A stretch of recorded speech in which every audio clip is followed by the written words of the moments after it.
Good morning प्यारे बच्चों। आज हम करेंगे वर्कशीट नंबर 85। सब्जेक्ट है सामाजिक विज्ञान, क्लास है 9th और डेट है 18 फरवरी। आज का हमारा टॉपिक है संविधान निर्माण। इसकी हम पुनरावृत्ति करेंगे, रिवीजन करेंगे। आपका चैप्टर 3 है आपकी बुक का। तो आज की हमारी वर्कशीट में क्वेश्चन दिए गए हैं, क्योंकि हम इसे पहले कर चुके हैं। ये इतने सारे कुछ क्वेश्चन दिए गए हैं जिनका आंसर हमें देना है। तो एक बार हम इनके आंसर देख लेते हैं सबके। पहला क्वेश्चन है हमारा, संविधान किसे कहते हैं? तो इसका आंसर हो जाएगा, संविधान ऐसे नियमों और कानूनों का संकलन होता है जिनके द्वारा किसी देश की सरकार चलाई जाती है। ठीक है, हमारे पहले क्वेश्चन का आंसर ये हो जाएगा। सेकंड क्वेश्चन है हमारा, संविधान सभा की पहली बैठक कब हुई थी? चार ऑप्शन दिए गए हैं, जनवरी 1946, दिसंबर 1946, अक्टूबर 1946 या अगस्त 1946। तो इसका आंसर है बी ऑप्शन, दिसंबर 1946 को संविधान सभा की पहली बैठक हुई थी। ठीक है, कब हुई थी? दिसंबर 1946 को। नेक्स्ट क्वेश्चन है हमारा, हमारे देश का संविधान कब लागू हुआ था? तो हमारे देश का संविधान पूर्ण रूप से जो लागू हुआ था वो हुआ था 26 जनवरी 1950 को। नेक्स्ट क्वेश्चन है हमारा, संविधान लागू होने वाले दिन को हम डैश दिवस के रूप में हर साल मनाते हैं। तो किस दिवस के रूप में मनाते हैं? गणतंत्र दिवस के रूप में। ठीक है, 26 जनवरी को हम गणतंत्र दिवस के रूप में मनाते हैं और 26 जनवरी 1950 को ही हमारा संविधान लागू हुआ था। नेक्स्ट क्वेश्चन है, संविधान सभा की प्रारूप कमेटी, जो ड्राफ्ट कमेटी थी, उसके प्रमुख कौन थे? तो डॉक्टर भीमराव अंबेडकर संविधान सभा की प्रारूप कमेटी के प्रमुख थे, अध्यक्ष थे। नेक्स्ट क्वेश्चन देखेंगे। अब कुछ अनुच्छेद पर आधारित प्रश्न है। सबसे पहले हम अनुच्छेद को पढ़ लेंगे, उसके बाद अपने प्रश्नों के उत्तर देंगे। ये हमारा अनुच्छेद दिया हुआ है, दुनिया के कई देशों में संविधान को फिर से लिखना पड़ा। क्यों लिखना पड़ा? क्योंकि संविधान में दर्ज बुनियादी बातें, जो बेसिक बातें थीं, उन बातों पर ही वहाँ के सभी सामाजिक समूहों या राजनीतिक दलों की सहमति नहीं थी। यानी जो संविधान में जो बेसिक बातें लिखी हुई थी उन पर ही जो सब लोग सहमत नहीं थे, जितने भी सामाजिक समूह थे या राजनीतिक दल थे, उन्हीं बातों पर सहमत नहीं थे। ठीक है, तो इसलिए उन्हें दोबारा से अपने संविधान को लिखना पड़ा। कुछ देशों को, कई सारे देश हैं ऐसे दुनिया में, कई देशों में संविधान है पर वह एक कागज़ का टुकड़ा है या किसी भी अन्य किताब की तरह दस्तावेज भर है। इसका मतलब ये हुआ कि कई ऐसे देश हैं वहाँ पर संविधान तो है लेकिन उसका पालन नहीं होता। ठीक है, वहाँ किसी के जो नागरिकों के अधिकार हैं उनकी रक्षा नहीं होती, जो धर्मनिरपेक्षता है उसका पालन नहीं होता। ठीक है, भेदभाव की नीति अपनाई जाती है। इस तरीके से मतलब एक कागज़ के टुकड़े की तरह ही रह गया है। उसके बाद कोई भी उस पर आचरण नहीं करता है। आचरण का मतलब है वहाँ जो संविधान के नियम कानून है उनका वहाँ पर पालन नहीं करता है। पर हमारे देश के संविधान की वैधता पर किसी राजनीतिक दल या सामाजिक समूह ने सवाल नहीं उठाया।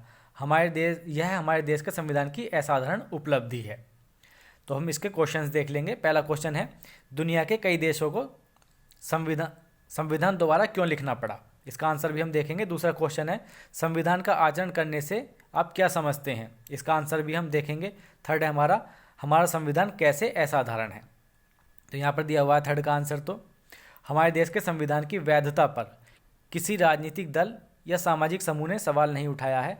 यह हमारे संविधान का सबसे असाधारण उपलब्धि है। इसका आंसर भी हम देखेंगे एक बार।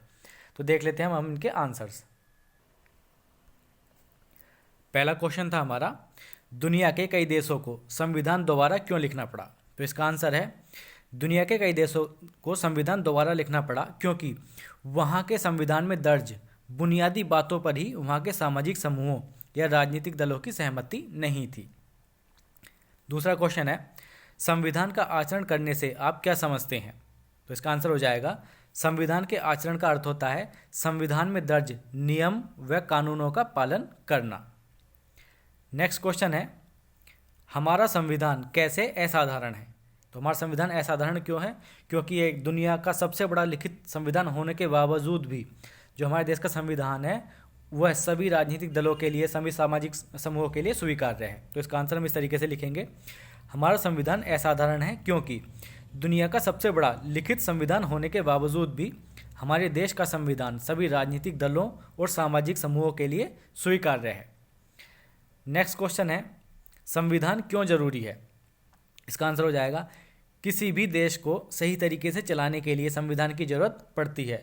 संविधान लोगों को नियमों के दायरे में रहकर कार्य करने की आज़ादी देता है, तो इसलिए संविधान जरूरी है किसी भी देश के लिए। नेक्स्ट क्वेश्चन है हमारा, हमारे देश में संविधान के क्या क्या कार्य हैं? तो हमारे देश में संविधान के कार्य हैं, निम्नलिखित कार्य हैं, इन्हें लिख देंगे। सबसे पहला है केंद्र व राज्य सरकारों के कार्यों व शक्तियों का निर्धारण करना। दूसरा है स्वतंत्र व निष्पक्ष न्यायपालिका की स्थापना करना। तीसरा है नागरिकों को मौलिक अधिकार प्रदान करना। चौथा है नागरिकों के कर्तव्यों का निर्धारण करना। ठीक है, इस तरीके से बहुत सारे कार्य हैं भारतीय संविधान के, लेकिन आपको ये 4 पॉइंट लिख देने हैं। नेक्स्ट क्वेश्चन है, संविधान लिखते समय किन किन बातों का ध्यान रखा गया था? तो कुछ बातें हैं जिनका ध्यान रखा गया था संविधान लिखते समय। ऐसे तो बहुत सारी बातें थी, तो हम कुछ इंपॉर्टेंट उनमें से लिख देंगे। सबसे पहले सांस्कृतिक व भौगोलिक विविधता का ध्यान रखा गया था। नागरिकों के मूलभूत अधिकारों का ध्यान रखा गया था। देश की एकता अखंडता का ध्यान रखा गया था। जो हमारा देश है उसमें बहुत सारे धर्म रहते हैं, तो धर्मनिरपेक्षता का ध्यान रखा गया था। उसके साथ साथ सभी नागरिकों के लिए सामाजिक व आर्थिक न्याय का भी ध्यान रखा गया था। ठीक है, बहुत सारी भारत में गरीबी है, सामाजिक न्याय का मतलब है क्या, दलित पिछड़े लोग या उस टाइम छुआछूत की भावना है, उन्हें किस तरीके से बराबरी का दर्जा देना है, इस तरीके से इन सब का ध्यान रखा गया था। नेक्स्ट क्वेश्चन है, लास्ट क्वेश्चन है आज की हमारी वर्कशीट का ये। आपके अनुसार हमारे देश के विकास में हमारा संविधान कितना सार्थक है? तो हमारे देश का जो संविधान है हमारे देश के विकास में काफ़ी हद तक सार्थक है। कैसे? हमारे देश के संविधान ने देश की एकता और अखंडता को सुनिश्चित किया है। एकता और अखंडता को सुनिश्चित करेगा तभी देश विकास कर पाएगा। ठीक है, ये मूलभूत बात होती है। उसके बाद है सेकंड, नागरिकों को संविधान के दायरे में रहकर कार्य करने की आज़ादी दी है। किसने? भारतीय संविधान ने। फिर है सभी नागरिकों को एक समान अधिकार प्रदान किए हैं। जब ये सब चीज़ें मिलती हैं तभी हम विकास कर पाते हैं, वास्तव में विकास तभी कर पाते हैं। उसके बाद है महिलाओं, गरीबों और आर्थिक रूप से पिछड़े वर्ग के लोगों के लिए विशेष प्रावधान किए हैं। ठीक है, ये भी बहुत इंपॉर्टेंट पॉइंट है। फिर है देश में आपसी भाईचारे व विश्वास को बढ़ावा दिया है। तो ये सारी बातें हैं जो जिनकी वजह से हमारा संविधान जो है वो देश के विकास में सार्थक साबित हुआ है। तो आज की वर्कशीट थी हमारी जिसमें हमने 10 क्वेश्चन डिस्कस किए। अगर आपको वीडियो अच्छी लगी हो तो लाइक कर देना और कमेंट करके भी ज़रूर बताना। Thank you, thanks a lot.